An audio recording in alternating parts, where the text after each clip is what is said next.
الفيديو تاع اليوم ماشي مراجعة عادية. اليوم راح نحكي على فكرة مشروع اللي تقدر تبداه من المنزل بأقل سعر ممكن. المنتج اللي معنا اليوم اللي هو آلة الطباعة بالليزر. جربت عليها العديد من الأفكار والتجارب اللي تقدر تديرها بهذه الآلة، وكل تجربة وكل فكرة تعتبر مشروع تقدر تبدأ به. قسمت هذا الفيديو لخمسة أقسام واللي يحتوي على جميع الأفكار والمشاريع اللي تقدر تديرها بهذه الآلة، وأيضا كيفية العمل بها. ما عليك غير تكمل الفيديو للأخير باش تقدر تقرر هل تبدأ المشروع تاعك بالآلة هذه ولا لا. الفيديو هذا استغرق حوالي 4 أيام من التصوير والمونتاج. طلب واحد اللي هو كمل الفيديو برك للأخير، وما تنساش دير إعجاب وتشترك في القناة وتخلينا تعليق باش نكملوا في هذا المحتوى. معكم كمال من قناتكم زاسر أونلاين، ويلا نبدأ.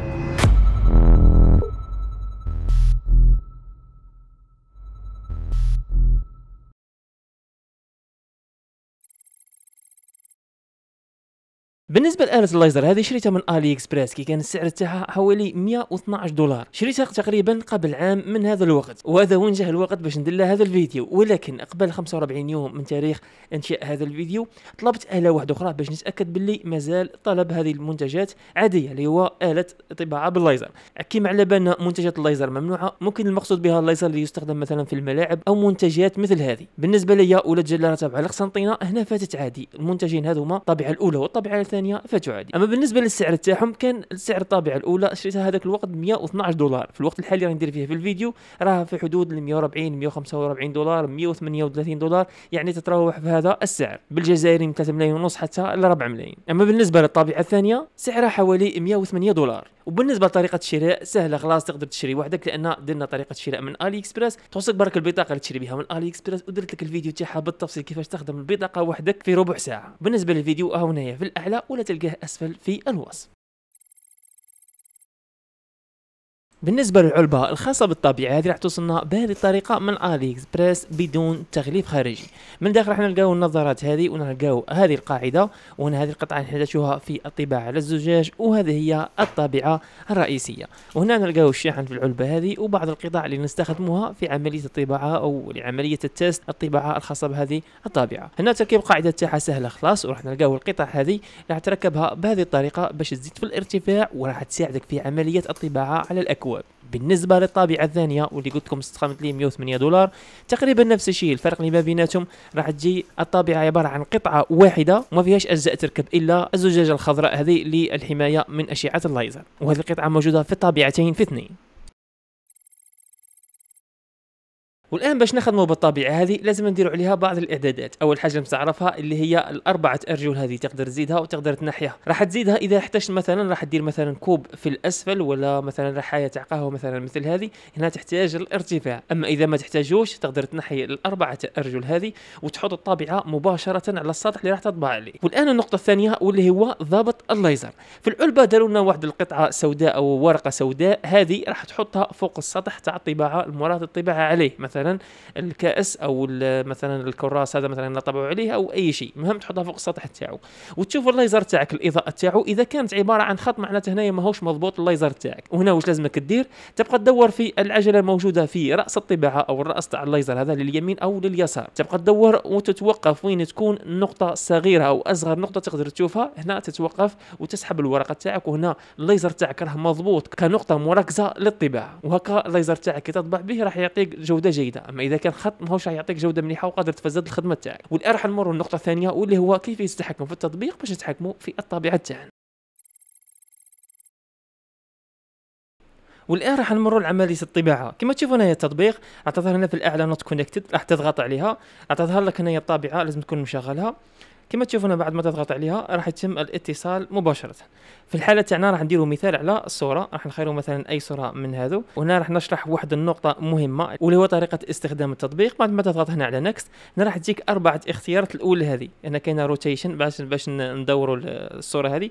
الاربعه الازرار الاولى اللي راح تغير لك الطريقه تاع الطباعه، راح تخير الشيء اللي يناسبك. والان راح نديروا مثال طباعه نص، وهنا راح نخيروا احد اختيارين. الاختيار الاول راح يكون النص معبأ من الداخل، ولا الاختيار الثاني. الاختيار الثاني راح تكون الطباعه تاعو سهله خلاص، وهذا اللي ننصح به اذا كنت تحتاج طباعه سريعه نوعا ما.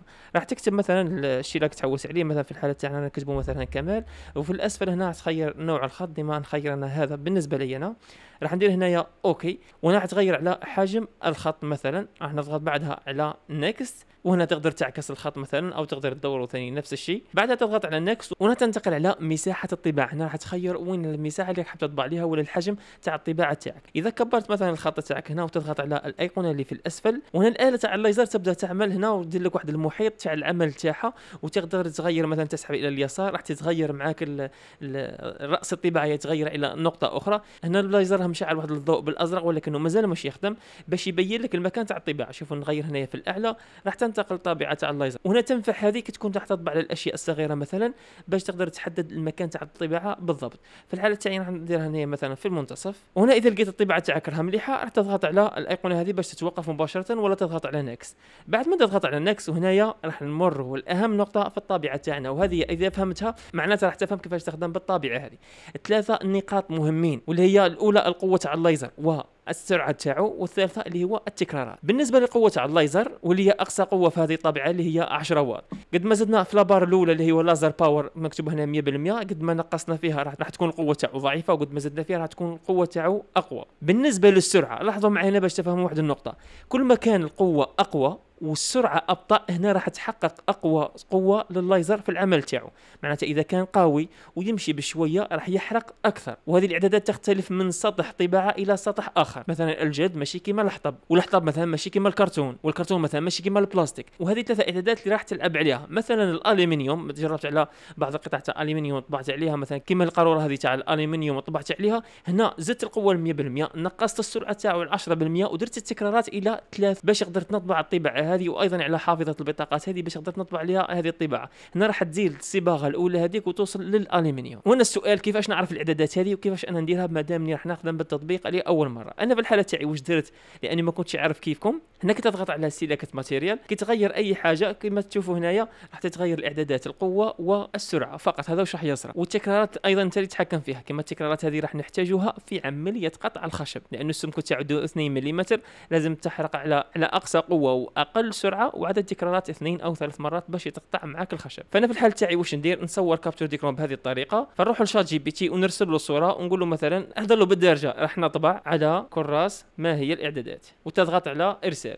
هنا شات جي بي تي راح يقول لك شحال راح دير القوه وشحال راح دير السرعه الخاصه بالليزر، وهذه هي راح تساعدك باذن الله. كما تشوفون هنا قوه الليزر 5% او 10%، وهنا هي السبيد، وهنا السرعه 100%. هنا الورق خشين خلاص ماشي الورق العادي لانه يقصد هنا الورق العادي، راح نزيد ممكن قوه تاع الليزر الى حتى 30% ولا 40% راح تمشي معايا عاد. فاذا فهمت هذه النقطه انا تقدر تخدم على اي ماده، استخدم شات جي بي تي باش يسهل لك عمليه الطباعه. بعد ما نضغط هنا على نكست، هنا راح ندير مثلا في الطباعه تاعنا الخاصه بهذه الورقه راح نطبع عليها، او الورقه السميكه الخاصه بالنوت هذه راح نضغط عليها، ندير هنا مثلا 44% والسرعه نخليها مثلا على 67%، ونضغط على ستارت. كما تشوفوا هنايا راح ينتقل الامر من الهاتف هنا للطابعه مباشره. نستناو شويه ابلود بروجرس، وهنا كما تشوفوا بدات الطابعه تخدم. ممكن راح تتم رائحه حريق نوعا ما. في الحاله هذه تقدر توقف الطابعه تاعك بوز وتقدر تشوف الطباعه اسكم مليحه ولا لا. ممكن راها قاويه كثير باش تنقص لها، هنا عندك الاعدادات تقدر تنقص لها وهي تطبع، وتقدر مثلا تزيد السرعه ولا تنقص لها نفس الشيء. كما هنا يخلوها تطبع تكمل الطباعه تاعها. وهنا نشم في رائحه حريق تاع الكرتون، وهذا امر عادي بصح، وخاصه الكرتون لازم تكون واقف وحاضر وتشوف، لانه قادر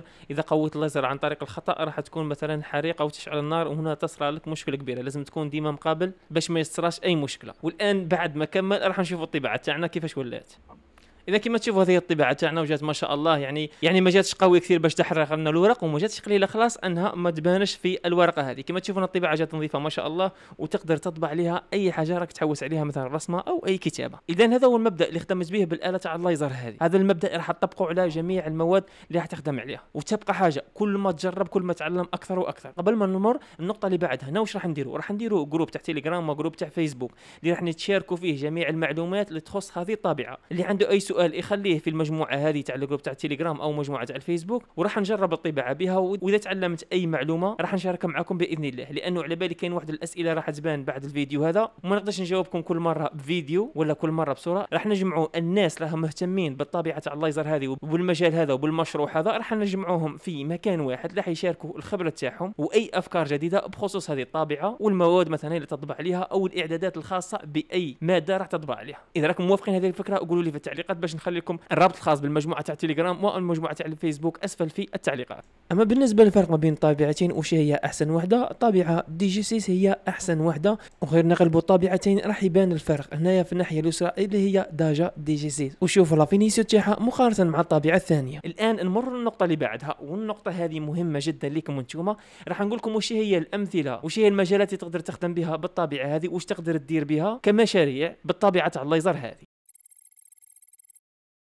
والان لحقنا الاهم نقطه في الفيديو، واللي هو واش نقدروا نديروا بالاله هذه. مده يومين وانا نجرب على العديد والعديد من المواد اللي نطبع عليها، من الحطب، الزجاج، الالومنيوم الى اخره، ايضا القماش جربت عليه هكا باش تدوا على الاقل فكره. وما زالت الافكار ما تخلصش، خلاص كل مره تجيني فكره، كل مره يرسلني واحد يقول جرب على ماده معينه. كما تشوفون هنا الخشب، هذه بعض الامثله على الخشب. كما انا هاي وراها رسمتها، هذه استغرقت حوالي ربع ساعه. هنا ايضا الخشب رسمت عليه. كما تشوفون هنا شوف كل حاجه عندها فكره خاصه بها اللي تقدر تبدا بها المشروع تاعك. ايضا هنايا تقطيع الخشب راح يستغرق من ربع ساعه حتى نصف ساعه. انا جربت قطعت الخشب. لي بورتموني هذا وفيهم واحد الافكار ما يخلصوش. خلاص انا درت الاسم تاعي هنايا، الانستغرام تاعي زاستر اونلاين. هنا قاعد نجرب على كل حال، فزت شويه، ولكن ما بعد التجربه نتاعي وتجرب راح تعرف الاعدادات اللي تقدر ديرها باش تخرج الخدمه تاعك مليحه. راح تشري لي بورتموني كيما هذوما ودير فيديوهات تاعك باللي تقدر تخدم الخدمه هذه. لي بورتموني هذا مثلا تاع نساء. كما تشوفون هنايا النوت هذه تقدر تكتب عليها ودير عليها واش تحب. حتى الطباعه ثاني ما شاء الله. ايضا الطباعه على الكرتون، الطباعه على الزجاج برك. هنا حبيت نوه الحاجه اللي هي انك تحتاج واحد الماده اوليه نورمالمون كاين هنا في الجزائر، واللي عنده فكره على الماده هذه قلنا في التعليقات وين تتباع. كما تشوفوا هذه هي الماده اللي تحطها فوق الزجاج وتقوم بالطباعه. والطباعه ثاني كانت ما شاء الله. شوفوا معايا هنايا فنجان هذا صغير، والقرعه تاع الريحه هذه شوف خرجت ما شاء الله. بالنسبه للالومنيوم ثاني طبعت في القاروره هذه وخرجت جوده ربي يبارك. هنا ولا كما تشوف فاش دايره خرجت هنا ثاني ما شاء الله. للكرتون شوفوا هنا الطباعه. ايضا القماش ثاني جربت عليه، كان يقول لي جرب على القماش. شوفوا هنا ثاني لونتي شوك هذه شوفوا فاش خرجت الطباعه تاعها ثاني ما شاء الله. تاخذ كاين واحد لونتي شوك تلقى فيها مثلا الماده تاعو مثل هذه الماده تلقى هنا في الخلف راح تصلح لها الطباعه رائعه جدا. وهنا شوفوا القماش كيفاش طبع عليه. وهذا مثال اخر ايضا هنا كيتشن شوف فاش درتها جات ما شاء الله. هاي وراه مطروح ثاني الطباعه تاعو. هنا امبريمي ثاني على هذه الزاد ما شاء الله الطباعه تاعها. ايضا هاي وراها على السكين السحريه تاع الزاد ستور اللي ديما نديروا بها الانبوكسينغ.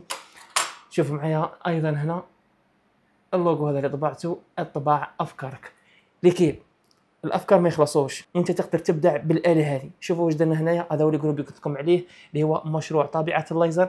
انا شاركت معكم بعض الامثله تقدروا ديروها بالطابعه هذه. تعتبر مشروع صغير، يعني كاين ماشينات الليزر احسن منها واقوى منها، ولكنه صغير تقدر تهزه معك وين تحب وتديه معك وين تحب.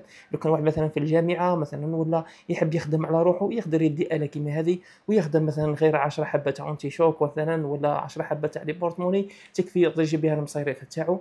كما قلت لكم هذا الجروب ننشر فيه بعض الامثله ولا بعض المشاريع تقدروا ديروها. وكاش ما عندكم اسئله ثانيه اطرحوها في الجروب هذا، راح يكون احسن باش يكون بلاصه اللي نقدروا نجمعوا فيها الناس اللي مهتمه بالمشروع هذا. وكاش ما عندكم اي سؤال خلوه هنا في التعليقات. اتمنى ان يكون عجبكم الفيديو وعجبكم الفكره تاع المشروع هذه. واذا وصلت لهذه اللحظه ما تنساش تخلي تعليق وتشترك في القناه اذا ما كنتش مشترك. كان معكم كمل من قناتكم زاستر اونلاين. تلقاونا ان شاء الله في فيديو اخر.